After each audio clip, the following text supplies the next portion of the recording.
Hello friends. So today I am with new topic. How is federalism practiced in our country? So as you know, federalism ensures respect for diversity and desire for living together. Federalism has to practiced in the following ways in our country. So ये क्या ensure करता है? Respect for diversity, diverse population में respect भी ensure करता है और एक साथ रहने की इच्छा को पूरा करता है. So in that first one is linguistic state. In that what happened? Old state vanished and new state created. यानी पुराने स्टेट्स को खत्म कर दिया गया आफ्टर द इंडिपेंडेंस एंड नए स्टेट्स को क्रिएट किया गया. So in the year 1947 the boundaries of several old states were changed to create new state and this was done to ensure that people who spoke the same language lived in the same state. जो लोग एक जैसी भाषा बोले थे उनको एक ही state में रखने के लिए state wise linguistic state division हुआ. And some states were created not on the basis of language but to recognise differences based on culture, ethnicity और ज्योग्राफी. और कुछ स्टेट्स को लैंग्वेज के बेस पे न करके उनको रिकॉग्नाइज किया उनके कल्चर के बेस पे, उनकी एथनिसिटी के बेस पे. So the formation of linguistic state has actually made the country more united.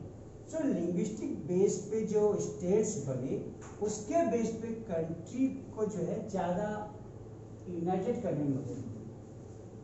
Then language policy. So did not give status of national language to any one language. किसी भी एक language को राष्ट्रीय भाषा का status नहीं मिला. Our constitution did not give the status of national language to any one language. Hindi was identified as the official language. Hindi identified लेकिन ऑफिशियल लैंग्वेज की बेस पे many non-Hindi states demanded the use of English. तो बहुत से non Hindi state से जहाँ Hindi use नहीं होती उन्होंने इंग्लिश को अपनी यूज करने के लिए परमिशन मांगी. And after that it was became an official language also.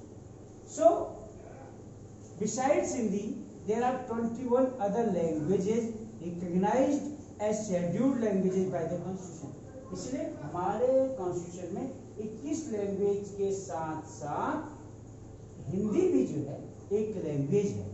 And this kind of flexibility shown on the use of both Hindi and English language helps our country avoid the kind of situation faced by Sri Lanka.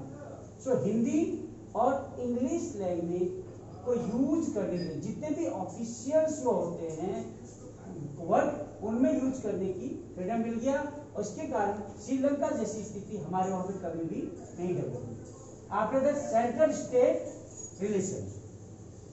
So earlier central government would often misuse the constitution to dismiss the state government. पहले क्या होता था? जो central government होती है अपनी power का use करके अपनी जो है स्टेट गवर्नमेंट को क्या कर देती थी? डिसमिस कर देती थी. And that were control by rival party. और किनको? जो उनकी विरोधी पार्टियां अगर वहां उसको कंट्रोल कर रही हो. So this undermine the spirit of federalism. तो इससे जो फेडरलिज्म की स्पिरिट या फीलिंग्स खत्म होती थी.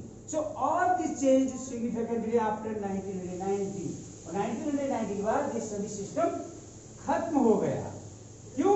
This period witness the rise of regional political party in many state of India. इस समय 1990 तक बहुत से स्टेट में रीजनल पार्टी डेवलप होने लगी.